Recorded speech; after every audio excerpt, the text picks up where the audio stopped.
I'm Jackie. This is Garrett. We almost got divorced. Going through all that made us like how we are now, which is just so much better than you could ever imagine. When you get through the deepest, darkest part of the night, man, it ain't nothing but sunshine after that. This is the most important job you'll ever have, and people don't put as much work into it as they should. We've been married 26 years. We have 5 adult children and 1 brand new granddaughter. She's so cute.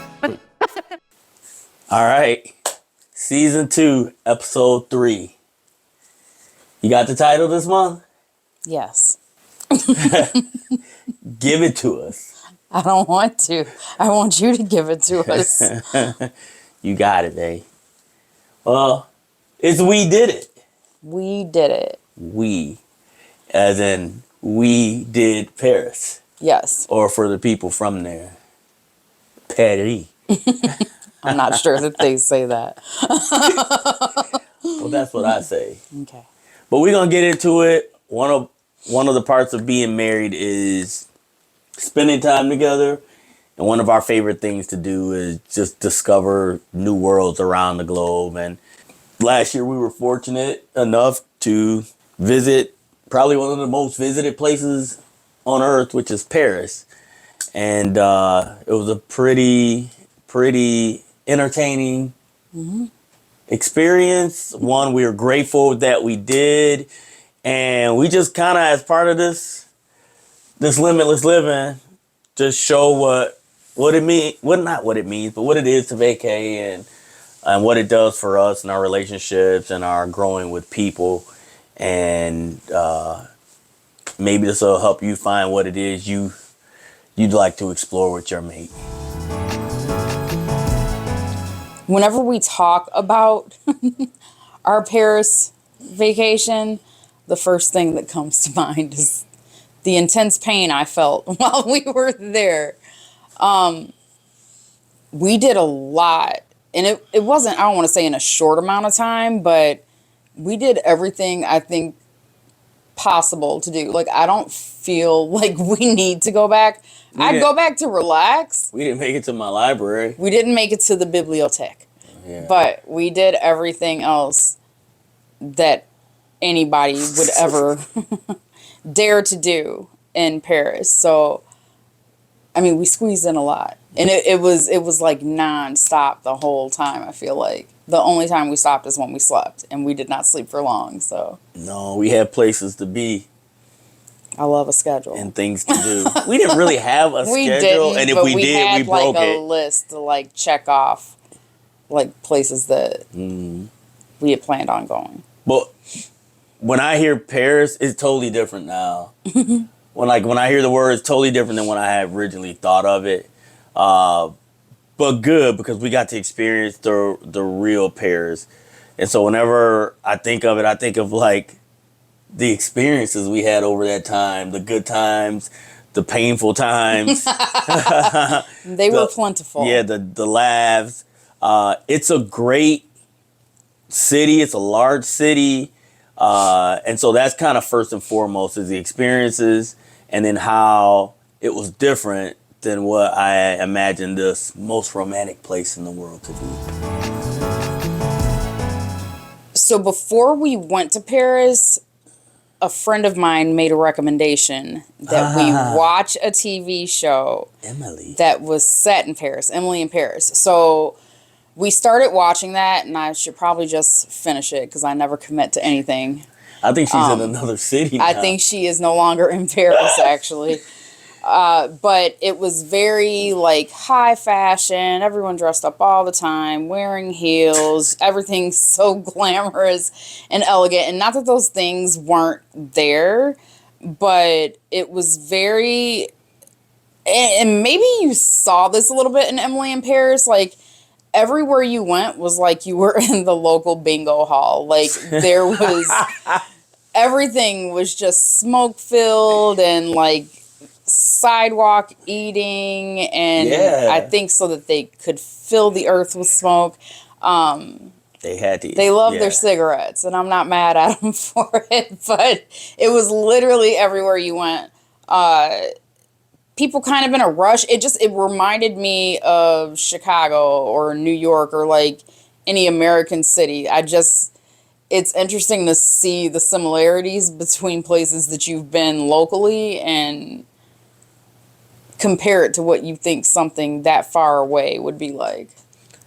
Yeah, it was way different than I thought it was gonna be. Like I tell people, like I thought being the most romantic town, it was gonna be this like quaint town with couples sitting at tables, and then whenever you see like Paris represented around the world, it's like a bistro here, and this nice little garden area, and this. If you stepped in the street, you would get run over by the people. There was tons of traffic where like cars were going every direction. We'd hop in an Uber and it would take, not an Uber, but whatever. Jolt. Yeah. Was it Jolt or Something Bolt? like- It was something like that. And it would take forever to get anywhere because of so much traffic and people. But other than that, like Jackie just said, it was like a U.S. city in a sense that there was a ton of things to do. It was crowded in some areas. They really had a nightlife, probably more so than we do now because they get started so late in the day and they eat late and outside, as she said, because everybody there smokes. So, like, when you go to Paris, like, don't expect the romantic TV pairs that you see in movies because it's like... They're about that life over there. Yeah, it's an urban... But I will say, like, whatever your reason for going, like, you can make it a romantic town, but it's just not like the Hallmark TV set you're thinking of. I think if I had to pick 3 words to describe our 5 days there, it would be exciting, memorable, and exhausting. I would say amazing, fun, and enough. You want to talk about yours? No, I feel like they're pretty self-explanatory. We were Yeah. excited to get there. So I don't know that flight was longer than the one to, so it No. wasn't longer going there. But there's always this excitement. I guess maybe I do want to talk about my words. There's See? always this excitement when you leave a place. So we left here, I think, at like 5 p.m. And when we landed there, it was, I believe, 8 a.m. Paris time. I think just the excitement of now you are in a different country. It's a different day. It's morning. The last time you looked, it was like evening, and your body just kind of adjusts. I feel like instantly, like I didn't feel tired after we got there, and like you just kind of flow into day and night naturally. So that's the exciting part. The exhausting part, I mean, we were no fewer than 25,000 steps a day, like on our lowest days, and that wasn't even without taking like other modes of transportation. That was just like moving around, like the places that we went to visit. What was my other word? Exciting, exhausting, memorable.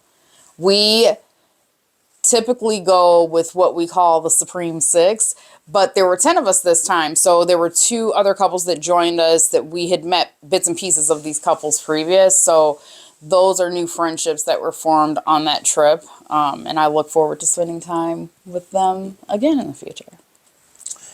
Yeah, and yeah, it was just amazing. Like to get there and see the architecture, see the city that everybody talks about, the history there, the art, the just everything about it. Like the experience is definitely one that everyone would be worth anyone going. And then funny was like we just wherever I'm gonna go, we gonna laugh about something. And with all the new people and the characters in the group, we met one couple in particular, and the husband and wife, they were hilarious. And the other couple was sisters of one of our Supreme Six, and they kind of did their thing when they were doing their thing, but it was still a fun time. And I say enough because I don't know that we need to go back. And I don't say that negatively. No. It's just that in 5 days, we got it in. I think I had a list of 21 things I wanted to do. And how many I do? 17. I did 17. Or we did 17. Whether she wanted to or not. And so I don't know if, there's 4 things left that I didn't get to see. But I feel like we saw every corner of Paris. I don't remember what day it was or where we were at or what we were doing, but I just remember one of the people in our group looking at us, because this is a close friend of ours that he's known since Preschool. and I've known her since we were 9, where she looked and she's like, did you ever think that we would be standing in Paris? Yeah. That's the same moment for me. Of course, there's moments where you're staring at the Mona Lisa or you're, looking at the Eiffel Tower, things we've seen in history books our whole elementary through, college education years. But then there was that moment where that comment was made, and we all come from, pretty humble beginnings, right? I don't think any of our parents were millionaires, but to be able one day to be in Paris, a whole ocean away, in one of the most historic places in every aspect of culture. It was just kind of mind blowing when you took a step, and we were kind of in a square that day, remember, where you had like the Notre Dame church on this side, and then where Kim Kardashian got robbed over there. And it was just like we were in the center of the square where like Paris was surrounding us, and we were just like, wow. And I really think that was the moment. And it brought more meaning to the trip where, you could just say, I dropped a bunch of money and I went here, we did that. But it was like, we're doing something that most people will never do. My favorite day when we were there was probably the day we went to Disneyland. Now, I make it a habit of letting everyone know how much I'm not a fan of children. I don't hate them. I just don't require them being around me for any extended amount of time. Not at this point in my life, unless it's my baby. But we decided to go there. We happened to go on my friend's birthday. So we took her and her husband, and then one of the other couples joined us. Yeah, because we were supposed to go alone. Yes. But that is when our love blossomed with our new members of the Supreme Six that have now grown to 10. And we spent the whole day. So even though that day, like every second of that day, I wanted to break down into tears. I was in so much pain. It's like my body was like, you're not going to enjoy this. You can't have fun. You don't even like kids. But man, we walked around the park. We went for lunch at a place where the food was very interesting. I had something called deconstructed chili. Use your imagination, because that's exactly what it was. It was all in pieces. Like, I had peas with popcorn. It was strange, but it was an experience. And then we would get to a ride that none of us were really sold on wanting to ride. And as soon as we got there, the ride closed down. So we left and went to the other park, and we did a lot in that park. Yeah. We were there from sunup to sundown. Yeah. We actually took the subway there. And then when we got back that next morning, we were actually flying to Rome. But one other couple joined us, and we went to karaoke at a charcuterie and bar. So that whole day was so much fun. I wish everyone could have been there with us. Man. I wish the couple who joined us at Disney could have come out for like the late night event, but they had to get on an earlier flight than us the next morning. But that was probably my top day in Paris. Yeah, I don't know if I have a day because the day before that we went to Palace of Versailles. Oh, I forgot about that. And we had been to the Biltmore in Carolina, and I loved it. To this day, I still think that the property is the most beautiful thing I've ever seen, where the Biltmore sits on. But Palace of Versailles was like 10 times bigger than the Biltmore and 10 times as extravagant. And so that was an experience. We took the train there too. Yeah. We took the, well, yep. Yeah, we didn't all come at the same time. No. We kind of staggered a little bit, but no, that was a good day too. And we were all together that whole day. So that was nice. And that's a must do. If you get that close to the Palace of Versailles, Paris, you have to go and spend the day there. And we had one of our best meals there as well.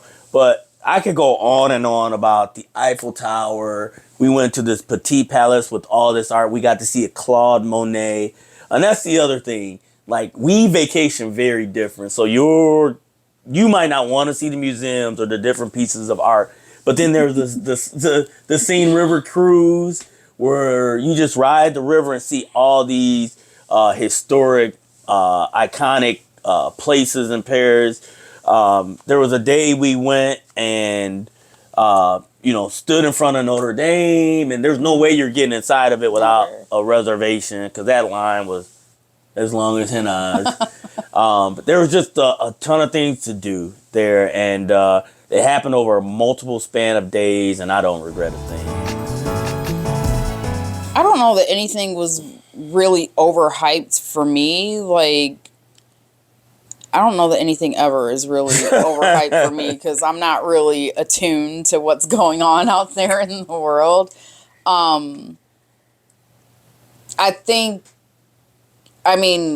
We went to the Louvre, so we saw the Mona Lisa. It's about this big. No, it's not really this big. It's like an 8x10. Like I think like when you see pictures of it, like in movies and stuff like that, you just have like this grand image in your mind, or at least I did, of something like bigger, or I don't know. It was just kind of, you just go in there, you get a picture of it, get a picture with it. It didn't really look like anything extremely extravagant, and then you leave. Like, it's just in this big room. Maybe that? I don't know. Yeah, the city itself, because it's such a popular modern city, but it's still got the old feel of Paris. And if I had to pick one thing that like was over my expectation, I can't believe she said it, because I felt like of the 10 people, like I was really the only one super interested in seeing every part of the Louvre. but if you go there, it's a lot to see. It's probably a 2-day deal. I basically tried to run through it because I knew the rest of the crew was not trying to see all that I saw. There's this area called the Crown Jewels. If you see the Mona Lisa, I feel like this is the second thing you have to see. It's all the most famous precious diamonds from history, and they look fake. They're so gawky. But for me, it was the Louvre. But I don't want to undersell anything else, because Paris as a whole, depending on what you're into, has something for everybody. But the Louvre is the biggest museum in the world, and it lived up to why it's world renowned. The Eiffel Tower is probably one of those things that everybody's like, oh, I'm going to go to Paris, I'm going to go to the Eiffel Tower. It was a tower. Like, we had actually one day gone to that in the morning. So we went, we walked around it, we took pictures, whatever. And the day that the group was going to go, we ended up going back there, and then we went to the top of it, but couldn't get to the tippy top of it because of the wind or something. But you go to Paris to see the Eiffel Tower, but if you're in the Eiffel Tower, you can't see the Eiffel Tower. And I think it's just because it's like one of those things that people associate with Paris that a oh, we have to go to the top of the Eiffel Tower. Now, we had already went to the top of the Eiffel Tower in Vegas. That day not to go up it. But we went up there. There was like a little shop in there. You could walk around. But there really wasn't anything to do in there other than look out of it. And that particular day, it was foggy or windy or something that they weren't taking people all the way to the top. But would it have mattered if... I don't think it would have, because you can't see it if you're in it. So I think that's one of those things. It's probably, I don't know. I mean, go for sure, get your pictures, but I don't know that you necessarily need to go in there. Maybe. No, I think, yeah, you're going to see the Eiffel Tower is just impressive, right? And the history of it's the first time they were able to bend metal to that magnitude, which was the start of skyscrapers being built. But obviously that was a couple hundred years ago, so it's not as impressive to see, but it is the symbol of Paris. Mm. But I was pleading that day to Jackie. Oh, yeah. I was pleading that day not to go in. And Jackie's like, why? And I'm like, because the skyline isn't really a skyline. There's not super tall buildings in Paris. So if you're in the Eiffel Tower, there's not much to see. And for those of you watching this on YouTube, like, you'll see pictures of what I'm talking about, because we also went to the top of the highest point in Paris. Some of us did. Yeah, and that one's pretty cool. Everyone did. It's Saint Court. It's a building up there, and then you can see the city with the Eiffel Tower. But you'll notice how the Eiffel Tower is kind of the one thing that jumps out. But it was one of those things where we hiked up to the top of this place. I mean, we saw the John Wick steps. He fell down. I forgot. I think it was the fourth movie. But yeah, that was probably the one thing. The Eiffel Tower, going inside of it was like the most underwhelming part of the trip. And for us who had already seen it, for me, it was like I could be seeing 3 more things at this time. So I had 2 favorite food moments, probably. The one where we went to for the charcuterie and the karaoke. What was the name of that place? I can't remember what that one was called. But we went by Palace of Versailles. We went to it was like this weird French soul food restaurant, maybe. Chez Lazare. Chez Lazare. I remembered that one. Everything I think everyone enjoyed what they ordered there. I don't think there was anything. And what did we have?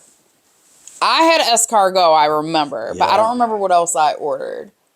But we're adventurous eaters, so we're gonna find some macaroons there. I had creme brulee, which was totally different than any creme brulee I had anywhere else. It was very good. I liked it better.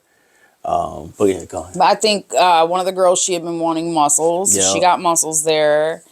But those are my 2, I think, not memorable ones, because that deconstructed chili at the Disneyland took me out. But those were probably my 2 favorite meals that we had. But again, like I said, we're adventurous eaters, so we're not terribly, like, we're gonna try things wherever we go. But yeah, I think, I ordered probably 3 or 4 a day Irish coffees. I don't know why Irish coffees were great in France. I mean, they're probably great here. I just don't have anybody to make me one. What they taste in Ireland? Man, I might have to go check them out. But I was probably full of Irish coffee the whole time we were gone. Yeah. I mean, for me, it was, I really believe if you go somewhere like that, whether you like French food or not, you should try it, because if you don't like it, it's probably going to taste different than the French food you've had here. And if you never have tried it, you don't know what you're missing. So we had everything from chicken cordon bleu to macaroon to bone marrow. Charcuterie is from, France. We tried different bottles of wine. What else did I have? I mean, we just tried something Thai food. He had the big arch for the first time in Paris. And now it's here. It finally made its way to America. I had it twice. There was 2 times. Like, this hamburger was so good because I'm not a Big Mac fan. and I like a double quarter pounder. But this big arch hit the spot when we were hungry one night. You know, we don't typically try fast food, but it was McDonald's in France or Paris, so we did it. And then now it's here in the States, and they're trying to get it off and running here. But I like that. There was this, I don't know how to pronounce it. It's like, it looks like fruit, but it's a... You don't want to know what I call it. But they had different fruit. Like you could get, it looks like a strawberry. It's Trump. There's one that looks like a mango. Olay or something. Or Trump, I don't know what it is, but yeah. If anyone wants to know what I called it, you'll have to catch me on the street and ask me. Because I ended up getting pistachio because someone took the last mango. Because he let her cut, trying to be a good Samaritan, like he was ever going to see her again. And she picked the one thing that I wanted and the last one that they had. And the thing that we were left with looked like something that I will not say on camera. They probably know now. Once they see the picture, they're going to be like, her mind is in the gutter. But yeah, food. You have to try food. Their French fries were even different. Everything is not what you think it is. No. So the first day we got there, like we were just looking for something, and we went to some place. It was kind of like a diner sort of place, and they had like wings and burgers and whatever. So I ordered a burger. I was fully prepared for it not to be like your standard ground beef burger, and it wasn't. It was like slices of like steak. It was kind of tough. It had good. like this sauce on it. Yeah, it was fine. It's just what they call something is not what we think of it as. So that's the only thing that you need to be mindful of. Don't think that you're going to go over there and order a cheeseburger and it's going to come back looking like a Whopper. The Paris, like so from what I recall, like you go in, you tell them what you want, you pay, right? And then they just give it to you. And if you ask for it to go, you better be leaving. Like, do not think you are going to be like, oh, I paid for it, I think I'll just sit here and eat. No, if you say it's to go, you have to go. Like, they will not let you stay there and eat it. Everywhere. We actually watched someone get arrested for eating. We don't know. Well, I don't know. Well, in any event, he wouldn't leave. And that was one thing that I thought was kind of interesting. Another thing, not so foreign. I don't think that this is unexpected, but don't bring food from another establishment with you to the place that you're going to eat at. Like, they frown on that big time. I mean, we could probably sneak stuff into places here, and they probably won't give you too much pushback. But over there, they were ready to throw hands. Yeah, like, we got a tongue lashing from the guy. Not me. I was compliant. I mean, it was the group. He was basically telling us, like, don't do that.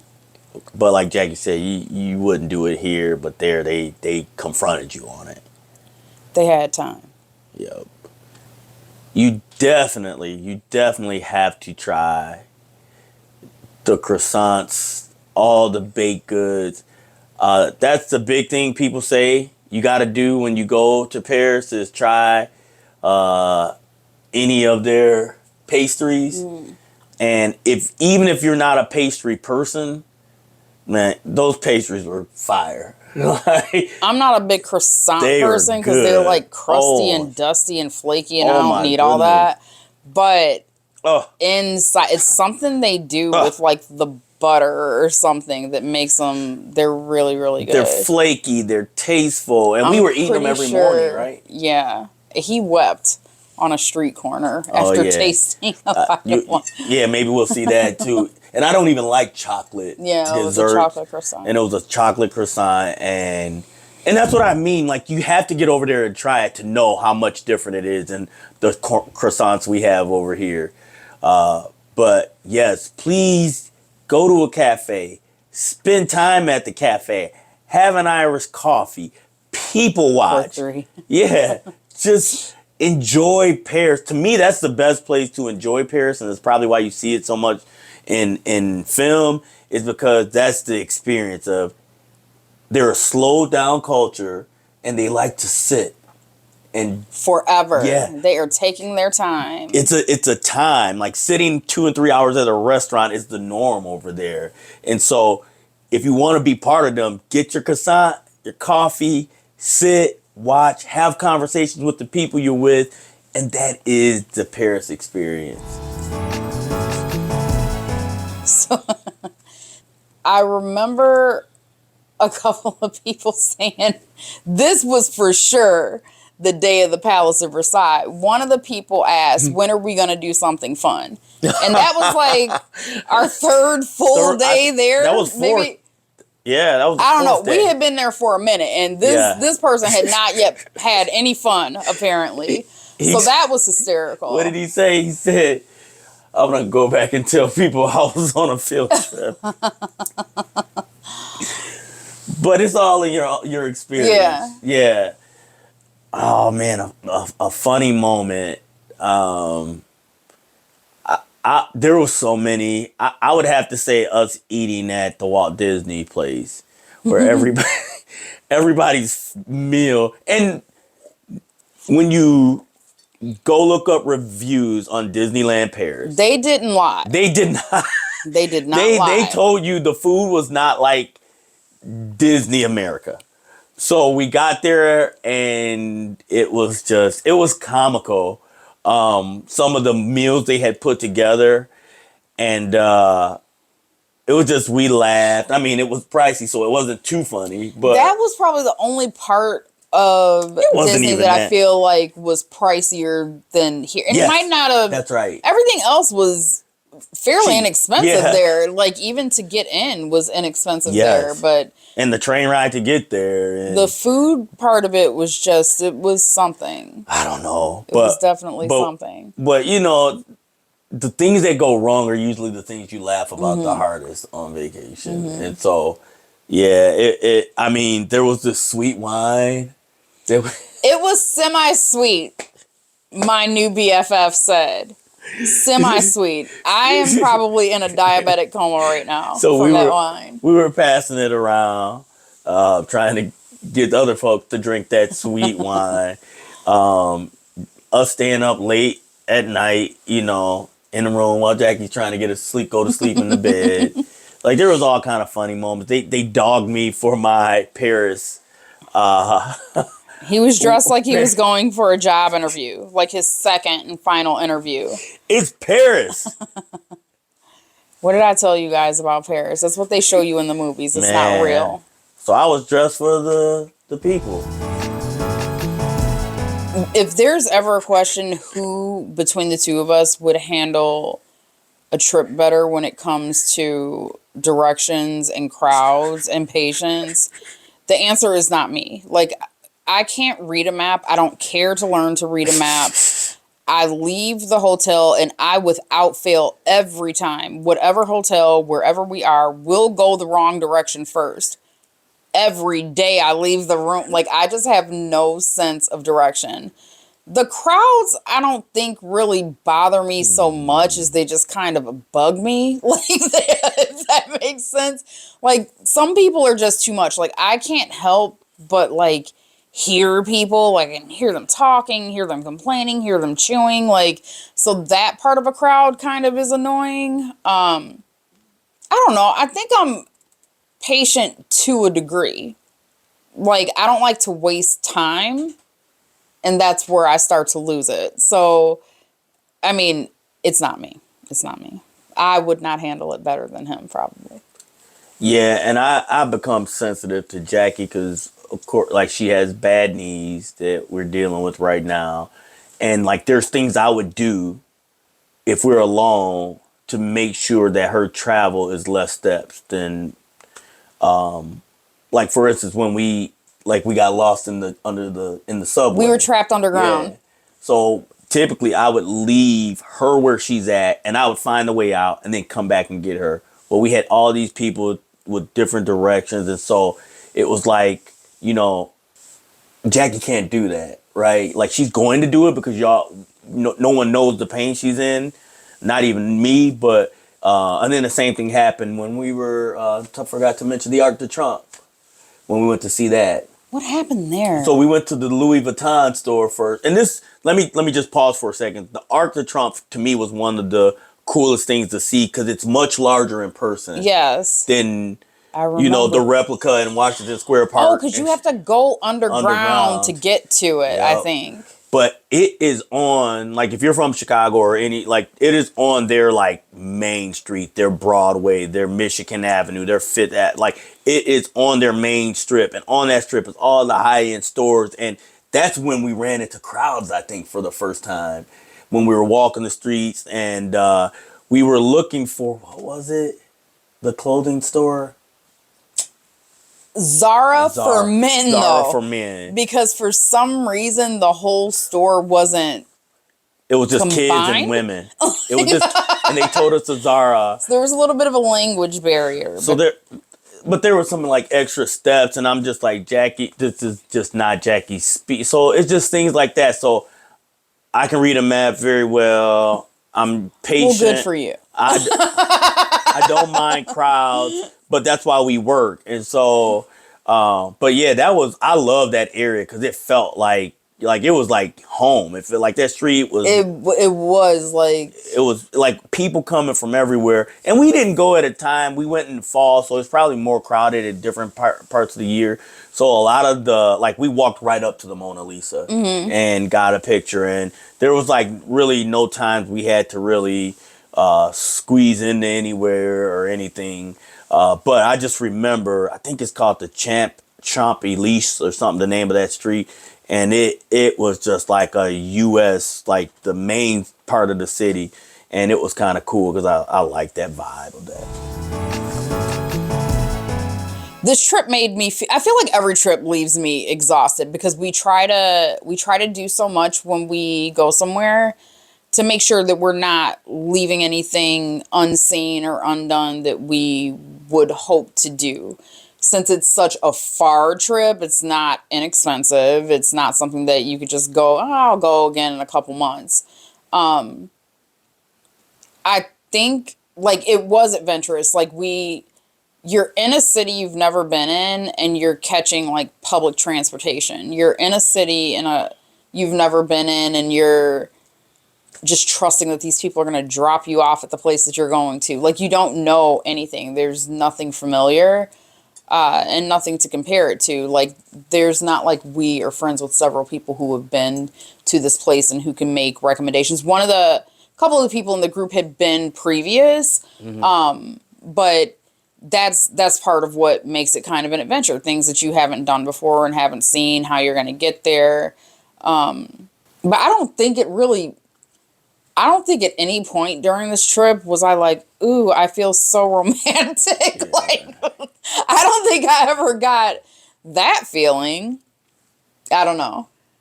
Yeah, Paris can be whatever you want it to be. And for us, I think because we were with 4 other couples, it was hard to make it feel romantic. But if we had decided to do it romantically, I feel like that could have been there. Like if it was just me and her and we did bistros and we rested and you know what I mean? If we, chose the road. But like this was an adventure trip. Like every day we going in. we were getting it in. Like I don't know if unless a person was by themselves and backpacking, like I don't think you could do more in 5 days than we did as 5 couples. And so it was more adventurous than romantic, but again, like you can make Paris has enough things to do where you can make it the vacation you want. And I would advise that if you're going to know what type of vacation you want it to be. Like Jackie just said, we knew going in what time it was. So she saw my list before we went and they saw it on the day we got there. So they was like, remember they were like, well, tell us some of the things. Yeah. Maybe we could go do them now. And then when I got done reading the 21, there was like silence. It was like, this mother really got 21 things. We not hanging with them. I wasn't hanging with him either. Yeah, you did. Paris is, depending on where you stay, we stayed. Ooh. The couple who put the trip together could not have picked a better location for us to stay. Look it up. It's the Paris Les Halles Novotel. Yeah, it is the perfect location. It is 100% walkable to literally anything you would want to do. Every day we found more things that were close to our hotel to do, and it was amazing. Like it was just like these places just appeared. And like we just affordable. didn't. Yeah. It is walkable if you are capable. If you need to go somewhere far or if you have an excursion, there was literally a subway line underneath right outside the hotel. Like you could see it walking out the door. The Ubers, if we didn't have such a large group or if we didn't need multiple cars, they might have been easier to come by. But I know we took an Uber or two. We did. We took a lot of Ubers without the Okay. But it is walkable. You can take the subway. It's a little, unless you know, even knowing subway, like how to travel on the subway, it's a little confusing using their system. But you could walk to just about anywhere from where we stayed. Like they could not have picked a more perfect spot for us to stay. And that's why I'm saying, like, I think we stayed in the best possible place you could stay. And if you, like I said, we didn't think it was expensive for the 4 nights we were there, or 5 nights. And so if you get a chance, look up, the Paris Les Halles Novotel, because it's in the perfect space. Also, I don't want to finish this conversation without mentioning they have bikes. And my intention was to use the electric bikes while we were there. And they were right outside the hotel, too. And I never got the chance to.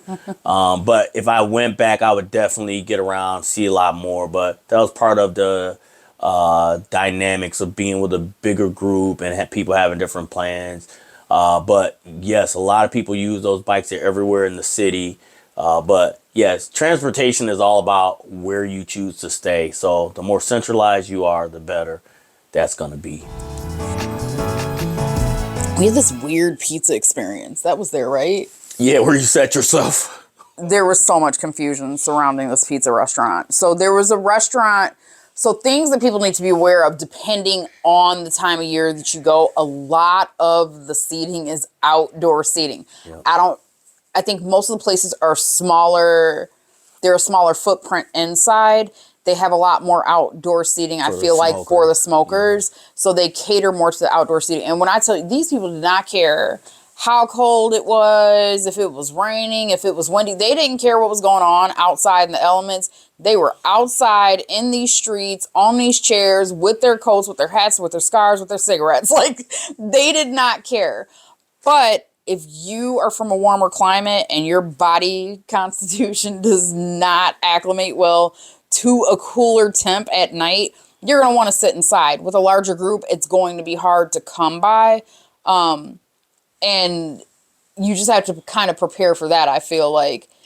Prepare for the outdoor seating. But again, if you go in a warmer time of year where it's not rainy or whatever, you wouldn't really have to worry about that because I feel like there's a lot of outdoor seating. A lot of things are different than what we're accustomed to here. Yeah, you can't go into just the overall restaurant. You can't go into Paris expecting what you order in America or the U.S. to be what you get over there. And so, like, there's a lot of differences where you sit, the time of day they eat. They eat dinner late. Very late. They're not bringing you the receipt or the receipt immediately when you're done eating because they're expecting you to stay a while. And so there's whatever you see on the menu, you add that up, that's what you pay. There's no like tax added. It's already built in. Tips aren't a thing. I mean, you can give a couple dollars here, but it's not expected at all. Like we had bone marrow, right? We there's things on the menu that just you don't see on the menus here. The people aren't, because they're not getting tips and because of their culture, they're not as quick to please. So it's a different experience altogether, which makes going there more special just because it's not here. And so just beware of those kind of things that where we're a busy go culture, they really relish the time to sit down over a meal. And like Jackie said, like sometimes you got to do all the work yourself. And their pizza's not our pizza. I think some people, friends of ours, they went and got barbecue or something one night. We had Thai food in Paris. And then we had a great bar experience on the second day. We went to that place here. Oh yeah, we were in the basement. And so it was a small little bar, and we walked in with our people, and they said, "Hey, we got a space in the basement," and it was perfect. Which is also where all the bathrooms are located. Yep. Straight downstairs, and I mean straight down. There's some steep steps down. Yep. So somebody's got a cool picture of that. I don't even remember if I got that picture. Yeah, I don't know. Of the whole group when we took a picture before. I think you have it. Do I? I think so. I don't have it. I think I got it later, like way after the trip. But yeah, so it's that's part of the experience. It's different from here, in a not bad way, just different. I just think that, so Paris does have, prior to me going, I've heard that they are a little gruff and a little less than friendly. But I encounter people every day that I would describe in the exact same way. So I think my temperament doesn't really take offense to how they are so much. But I'm sure there's people who would not get behind the way they act. Like they're gruff, but I surround myself by those people every day. So I'm used to it.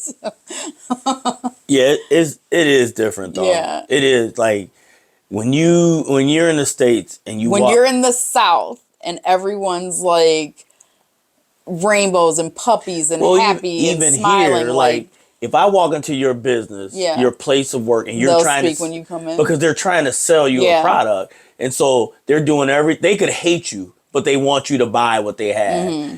In Paris, it's almost like they don't care if you buy or not. They don't care if you ever come back. Yeah, and it's kind of it's shocking at first, but then it's kind of respectful. I find it refreshing. Yeah, because it's like they're not trying to sell you; they're letting their product sell itself. But that was strange to me that like they weren't flocking you to purchase from them, and it comes off as rude. And they're different. Like they're more. This is how it is, and we're not going to change the way we do things because you came here to be spoiled. But I respected it by the time we left. What do you say? I mean, I wouldn't. If you ask people for something, like they're not going to not answer you. Like they're going to answer you, but they're not just going to come up and offer. So if you're like the type of person that needs all this coddling and fawning over, then I wouldn't go there. If I were you, I wouldn't go anywhere, honestly, because that's annoying. But but definitely don't go there. But they're fine. Yeah, they're fine. We got used to it in less than 5 days.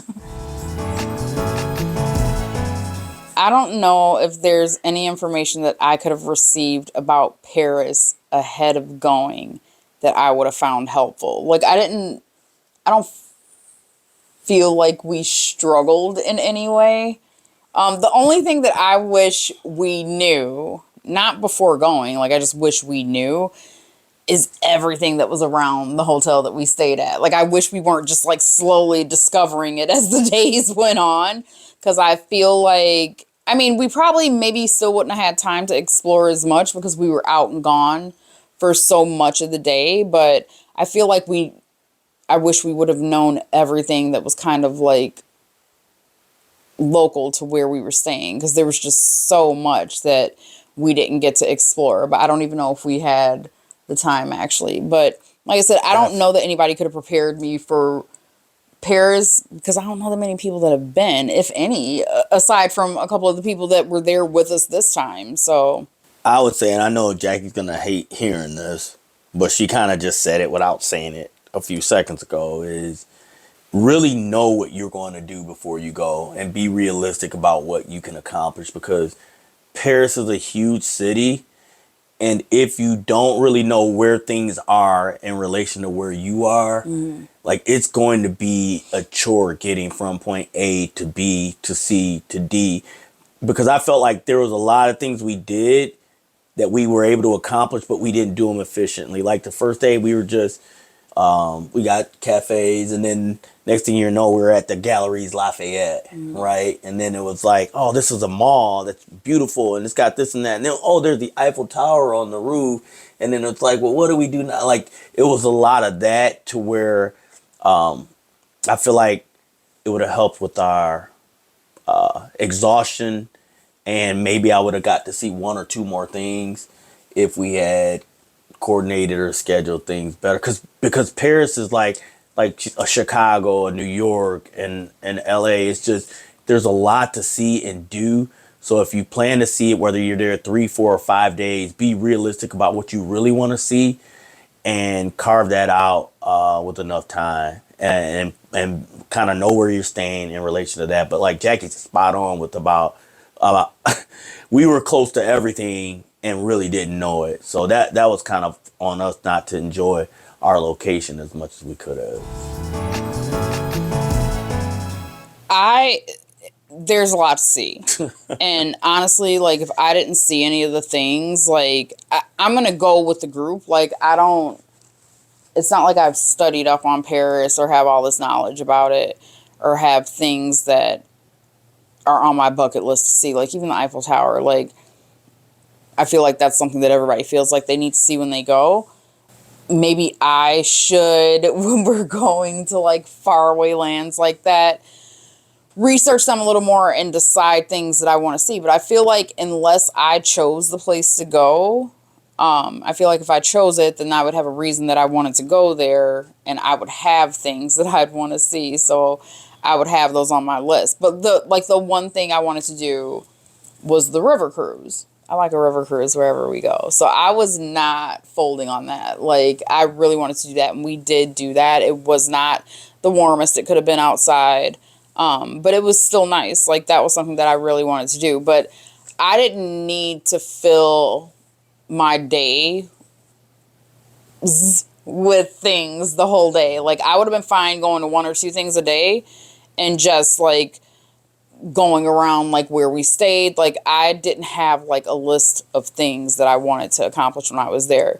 But if other people did, like I'm gonna tag along with them because I really didn't have anything that I was determined to see or accomplish. So I don't know. Like he said, like I guess you just have to know what you're going for, what you're interested in, what you want to see, and how much of your day you want to devote to that sort of thing.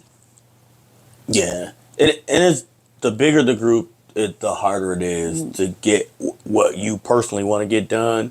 But I would say, like, we're planning another trip right now, and I've been on Jackie about what do you want to do when we're there, just for that same reason. Because I'm going to know what I want to do, and I'm going to prioritize that.